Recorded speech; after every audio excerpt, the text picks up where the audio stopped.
गो गो गो, नहीं गोलमाल नहीं, D D for धमाल, यही बोलूँगा मैं, धमाल। सो धमाल के बारे में बात करते हैं, धमाल के ऑफिशियल अपडेट्स को लेके बात करते हैं। बहुत से लोग बोल रहे हैं भाई मैं धमाल की कम अपडेट्स दे रहा हूँ। कम अपडेट्स नहीं दे रहा हूँ भाई, जो अपडेट्स हैं मेरे पास उतने ही दे रहा हूँ। धमाल को लेके मैं आपको बता देता हूँ, जो मैंने कल बोला था ना कि मैं आपको एक वीडियो लाऊंगा जिसमें हमें एग्जैक्ट पता चलेगी कि धमाल वालों की कोई प्लानिंग है भी या नहीं फिल्म को लेके। अब यहाँ पे कुछ न्यूज़ सामने निकल के आई है, वो मैं आपको पढ़ के बता रहा हूँ कि क्या है क्या नहीं। पूरा डिटेल हम चर्चा करने वाले हैं इस फिल्म को लेके। ओके, तो थोड़ा सा धमाल को लेके क्या अपडेट्स है सुनो। सबसे पहली बात, धमाल का जो एक CBFC स्क्रीनिंग होने वाला है वो थोड़ा जल्दी होने वाला है। मैं आपको ये बता दूँ कि धमाल की जो CBFC स्क्रीनिंग है, बताया जा रहा है वो अगले 2 दिन के अंदर अंदर हमें CBFC इसका स्क्रीनिंग देखने को मिलने वाला है। सरप्राइजिंगली जल्दी है। जी हाँ, ये जल्दी है। ये भी मैं भी खुद शॉक्ड हूँ, मुझे नहीं पता था कि ऐसा कुछ है, पर मैं अभी देख रहा हूँ कि यस कंफर्म न्यूज़ है। तो CBFC होने के बाद हम उस पर बात करेंगे, अभी कोई फ़ायदा है नहीं बात करके। तो उस अकॉर्डिंग जब रिव्यूज़ आएंगे तो हम बात करेंगे मेरे अकॉर्डिंग। ओके, तो अब आते हैं कि इसकी जो अगले सॉन्ग्स है उनकी क्या प्लानिंग है क्या नहीं। तो मैं आपको बता दूं कि इसकी जो प्लानिंग है धमाल वालों की, वो एट प्रेजेंट क्या है। एट प्रेजेंट इन लोगों का ये प्लान है धमाल का कि अजय देवगन चाहता है कि फुल फ्लेज एडवांस बुकिंग 7 दिन पहले ओपन होना चाहिए। वो भी वन ऑफ द प्रोड्यूसर है, उसने टी सीरीज़ को मना लिया है। ऑलमोस्ट 3 तारीख से इसके एडवांस बुकिंग शुरू होने की चर्चे है। प्रमोशन वाइज अगर देखा जाए तो 4 तारीख से लेकर 9 तारीख तक 5 दिन में ये बड़े लेवल का प्रमोशन करने वाले हैं। आई थिंक मॉल्स वगैरह में भी जाने वाले हैं। मुंबई में, पुणे में जाने की इनकी न्यूज़ है, अभी यहाँ पे बताया जा रहा है। और धमाल 4 में ये लोग मतलब सॉन्ग्स वगैरह भी इसके और 3 सॉन्ग्स आना बाकी है। तो ये बैक टू बैक सॉन्ग्स आते रहेंगे। और अगर बात करें दोस्तों इस फिल्म का जो ट्रेलर 2 वगैरह कुछ नहीं आने वाला। अगर किसी ने बताया होगा तो मुझे पता नहीं, मतलब कोई बता रहा होगा तो मुझे उससे कुछ लेना देना नहीं है कि कौन आपको रियल न्यूज़ देता है या फेक न्यूज़ देता है। मेरे पास जो अपडेट है ये बात का कंफर्मेशन है। और यहाँ पे ये लोगों का प्लानिंग ये चल रहा है कि अरशद वारसी, अजय देवगन और रितेश देशमुख, ये टीम अलग प्रमोशन में करने वाली है। मतलब ऐसा भी प्लानिंग है कि दो दो ग्रुप में ये प्रमोशन करने वाले हैं। जावेद जाफरी आई थिंक, बाकी वो अंजलि आनंद वगैरह जो है वो अलग प्रमोट करने वाले। ये नहीं कि झगड़ा वगड़ा है, ये सिर्फ इसलिए प्रमोट कर रहे हैं क्योंकि ज़्यादा जगह पे अपना प्रेजेंस दिखे। हो सकता है वो खतरों के खिलाड़ी, जो मुझे नहीं पता सीज़न चल रहा है यानी, वहाँ पे भी शायद अजय देवगन, ऑब्वियसली रोहित शेट्टी है उसके साथ भाई, तो रोहित शेट्टी का शो है तो डेफिनेटली अजय देवगन आएगा ही ना। तो सुना है वहाँ पे भी जाने वाली है टीम।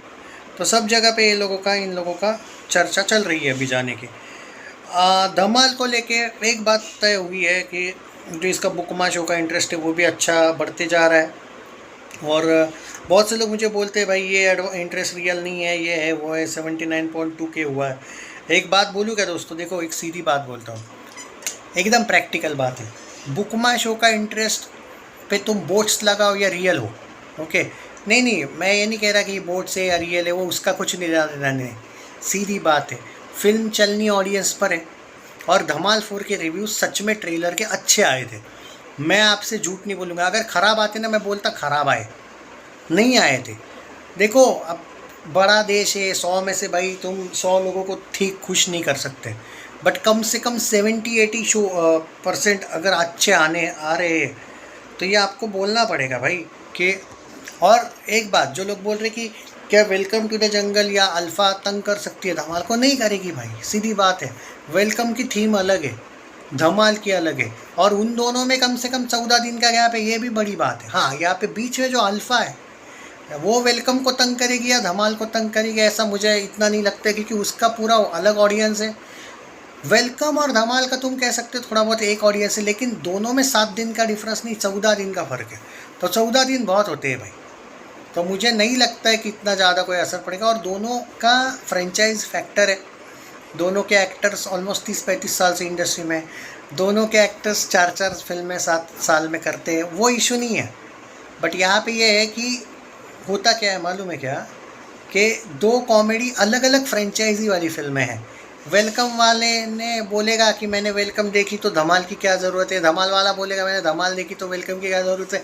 ऐसा नहीं है, दोनों की कॉमेडी डिफरेंट है, दोनों का ये अलग है।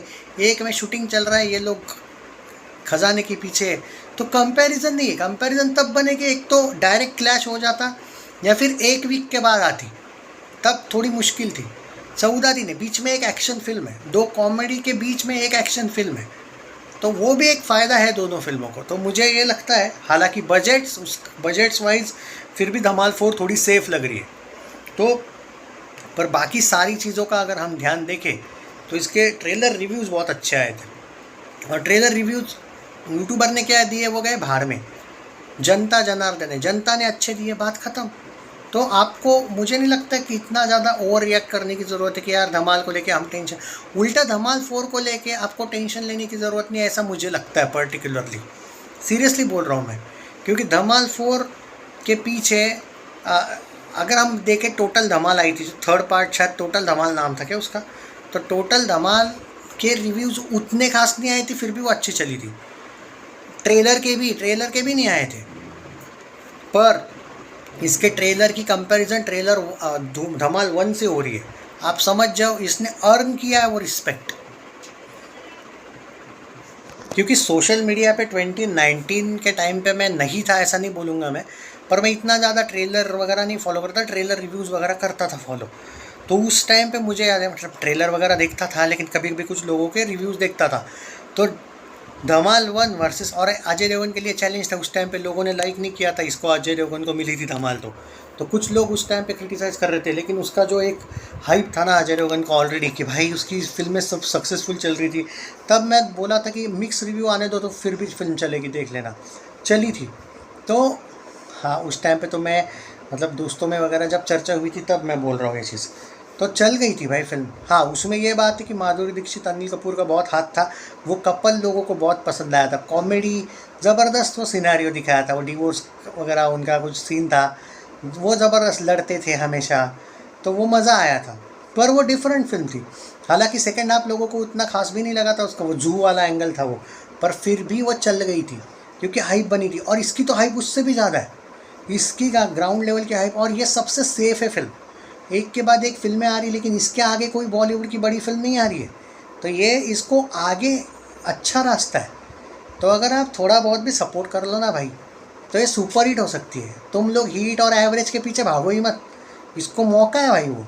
और अजय खुद 8 महीने बाद आ रहा है, तो ये चीज़ें देखनी चाहिए। रितेश देशमुख की लास्ट की सारी फिल्में सक्सेसफुल गई है, हाउसफुल फॉर एवरेज गई थी, Raja Shivaji blockbuster almost super hit वगैरह गई है, इवन रेड 2 अजय देवगन के साथ आई थी, वो भी सुपर हिट गई है। तो रितेश का भी सिक्का चल रहा है।